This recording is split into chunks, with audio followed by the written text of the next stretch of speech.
Hello everybody and welcome to the Tube. Tonight we have a special show all dedicated to Windows 10. Let's do it.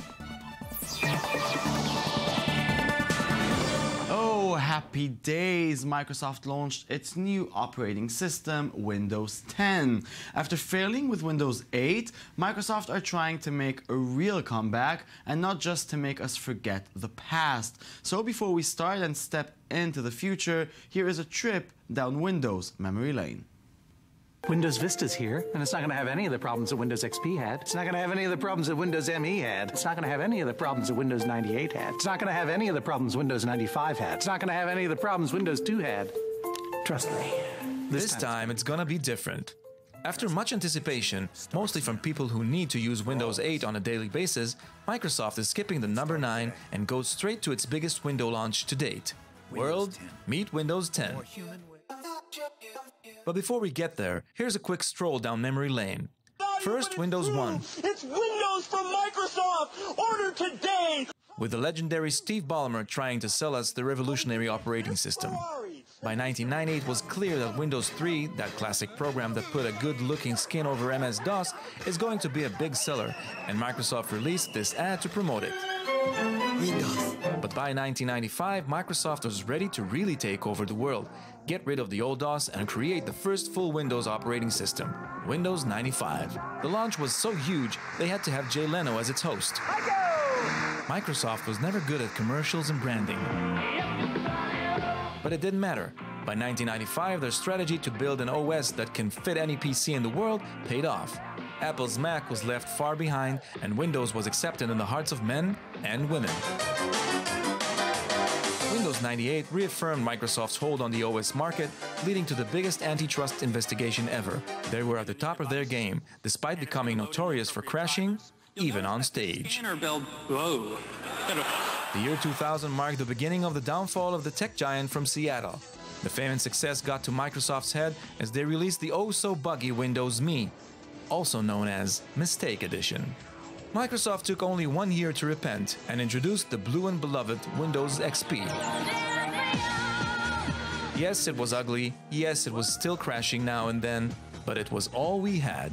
Windows' philosophy was such a success that the PC needed to die for Microsoft to lose its stronghold. And then, the PC died. And we are calling it iPhone. Suddenly it was 2007, and Steve Ballmer thought the iPhone would be a failure. With that thought, he buried Windows. In came Vista, described by a critic as the longest suicide note ever written. You are pointing out Vista's flaws. Cancel or allow? Allow. Today, with Windows 7 and the nightmarish Windows 8 behind it, Microsoft takes a real go at the one operating system they hope will take Windows into its 4th decade. A new philosophy, a new Microsoft. Interesting. So with me in the studio is Niv Lilian, editor-in-chief of the Uplink magazine, and Shai Ringel, our own window into a bottomless pit of despair. Good evening. Good evening. Good evening. So guys, it looks like a history of flops and mistakes. How come Windows still dominates almost 90% of the computer OS market? Okay, before we'll start, I just want to mention one thing. 3 years ago... You have to? Yeah, on a television show, me and Niv were once against each other, and the question was, will Windows 8 be a success? I said, no, hell no. He said, yes. I was right, he was wrong. I want to glitch about it and tell you, Niv, yeah. I still think it's a pretty good OS.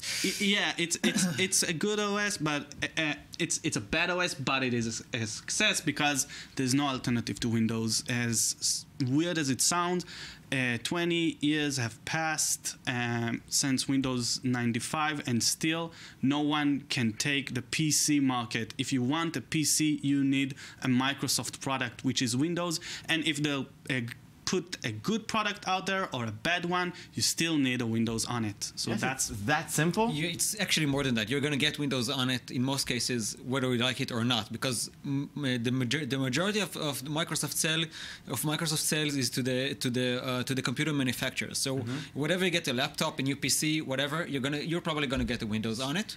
And they also had successes along the way. Yeah, but does it even matter if they succeed or fail if you're going to get it anyway? In a way, it doesn't matter.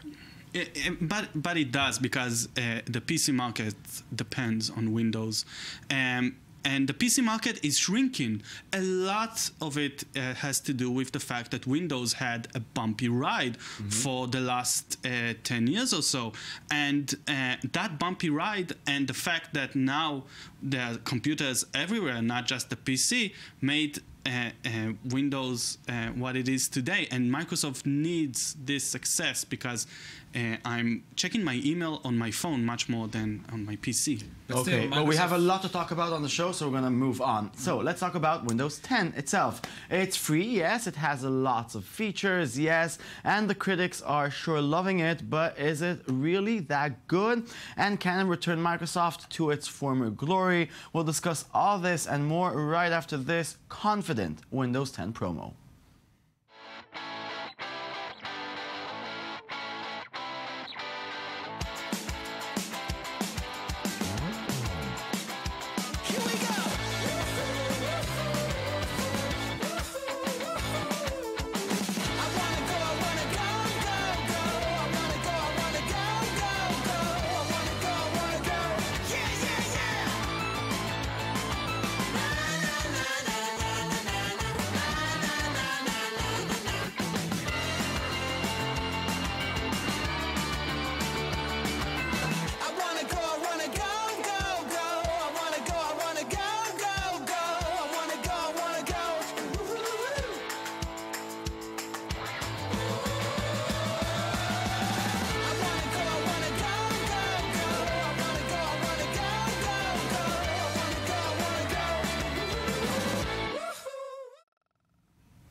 Yabba dabba doo. So, does Windows 10 live to the hype? I guess that in some explanation it does, although Microsoft kind of took a step back when it comes to the interface. They left the tiles interface, what we used to call Metro. They left it alone, and they're stepping back into into an interface that more resembles Windows 7. The start button is back, but still Windows 10 itself under the hood has a lot of changes and it's supporting a whole lot new of devices. For example, 3D printers and HoloLenses and virtual reality elements, which are actually the same, but a lot of new stuff. Well, what do you think are the most interesting features? I really like Windows 10, I have to say. I really wanted to hate it, but it's a good operating system. I've been using it for a couple of months now. And I think that Microsoft did a couple of smart things. The main thing is Cortana, is the personal assistant, and this idea that I come to the computer and it will give me information. This is something that they tried to do on Windows 8 and failed with Metro, with the tiles. Now, when I open the start button, I'll get some tiles which will give me information, and I can start ask Cortana for things and it will show it to me, kind of like Google Now, but inside my operating system where I work all day. So this is very good for Microsoft. It's a very smart move by them. And Windows 10 has a lot to offer. It's still buggy, but it has a lot to offer. Niv, what's your favorite feature? No, well, that's actually a difficult question. But I think that the fact that they're going to support Android apps. I think it's the most important and maybe the most innovative step they did, because in one swift step they wiped out their main flaw, the fact that Windows Phone and Windows 10 doesn't have enough apps compared to Android and iPhone. So in one quick step, they're supporting Android as well. Yeah, because Microsoft. That's revolutionary. Because Microsoft, they may have a good product on their hands, but a lot of people have already moved on to the smartphone and tablet as their main portal to the digital world. Surfing with Chrome and writing with Google Docs. Has the window of opportunity shut for Microsoft? That's a big question. Let's get some answers. What do you think? This is I'll take it personally from my personal perspective, because I moved to the Mac and Google Docs. So I left Microsoft really behind, and for me to come back to Microsoft is a problem, and they'll need to wow me. And Windows 10 is a good start for them when they'll introduce the Windows Phone that works with Windows 10, and when it will work on my Xbox. and all of that, then maybe I can be convinced. They actually made a couple of good moves for even me, hardcore Mac users, to start thinking about coming back to Microsoft. Yeah. And where are you on that subject? I think that Microsoft still has a fighting chance. I'm not sure it's that good, but they have made a couple of moves that will allow them to compete over the mobile world, over the mobile work environment. First of all, if you noticed, a lot of their products are now also for Android and for iOS. So they're acknowledging the competition. They are turning into people who don't have Windows Phone, and they also offer better interoperability between your PC and your Android or iPhone or your iPhone device. So that's a big step as well. I think they still have a fighting chance. They probably need to do a better job offering an online version of Office. They do offer an online version of Office, but it still haven't won the minds and hearts of the majority of the people. And we have to say that they're kind of becoming cool with HoloLens and all their new products. Might that move and branding actually work for them? HoloLens is a really good product, but people need to use it before they can understand what the hell it does.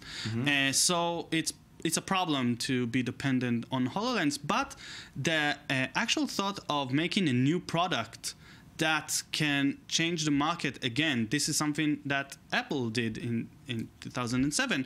So that thought alone is very good for Microsoft. I hope they'll try it with other stuff, and the fact that the HoloLens will have Windows 10 on it, that's the big marketing cornerstone. I tend to agree with Chai on this. Okay. I believe the HoloLens is a good move. It's a game changer. Yes, and we should remember that Microsoft also did things that changed the computer environment, like the Kinect. The Kinect was an impressive move by Microsoft, and HoloLens is another one. And suddenly we start to see Microsoft as an innovative company. We haven't seen that for years. So what about that's the a big browser? change. Any chance they'll reclaim this territory?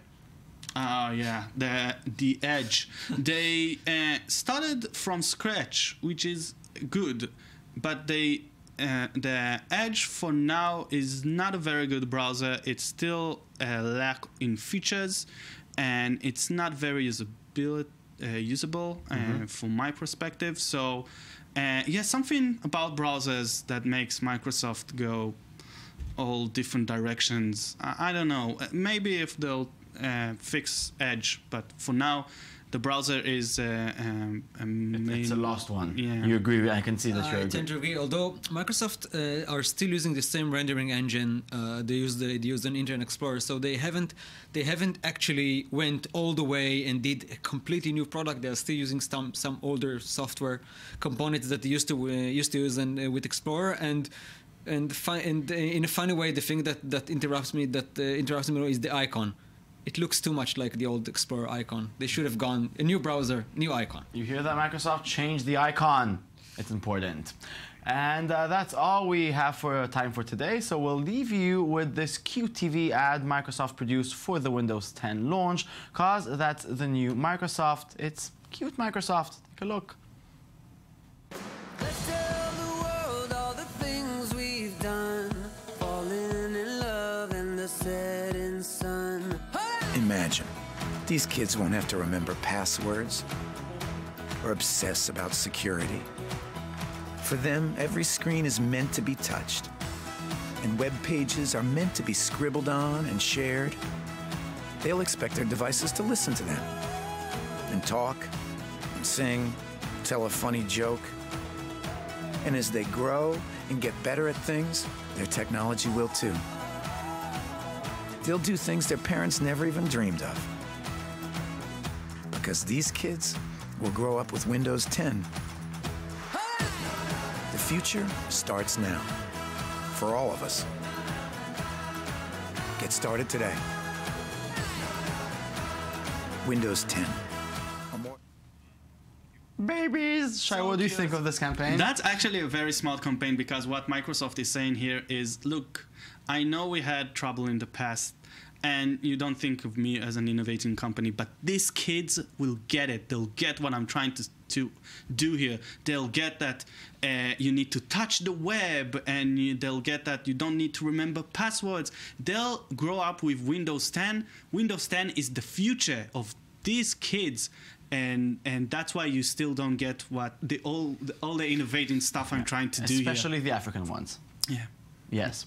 Okay, so thank you very much, Shai, Mr. Mac, that is slowly moving back to Windows, and Nivlili and Mr. Windows. I'm happy that you were. I'm on your side on the debate from 3 years ago. Don't know why I like you more. And that's it, viewers. Thank you very much for watching. I had a blast with you. Log on to our weekend edition throughout the weekend. We'll be back on Monday with a brand new show of The Tube. Log on, i24news.tv. C'est tout. Au revoir.